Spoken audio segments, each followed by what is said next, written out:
BNP chairperson Khaleda জিয়ার রোগ মুক্তি কামনায় দল মত নির্বিশেষে দেশের সর্বস্তরের মানুষ দোয়া করায় কৃতজ্ঞতা প্রকাশ করেছেন দলের ভারপ্রাপ্ত চেয়ারম্যান তারেক রহমান। এক প্রেস বিজ্ঞপ্তিতে তিনি জানান, খালেদা জিয়া গুরুতর অসুস্থ ও সংকটাপন্ন অবস্থায় হাসপাতালে চিকিৎসাধীন রয়েছেন। প্রধান উপদেষ্টা ডক্টর মোহাম্মদ ইউনূস তার চিকিৎসায় সর্বোচ্চ সহায়তার প্রতিশ্রুতি জানিয়েছেন।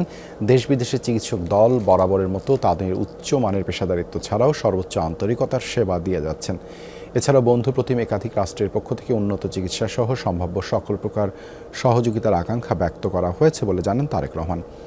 তিনি বলেন, এমন সংকটকালে যে কোনো সন্তানের মতো মায়ের পাশে থাকার ও স্নেহ পাবার তীব্র আকাঙ্ক্ষা তারও আছে, কিন্তু সেটা বাস্তবায়নের সিদ্ধান্ত গ্রহণের সুযোগ তার জন্য অবারিত ও একক নিয়ন্ত্রণাধীন নয়।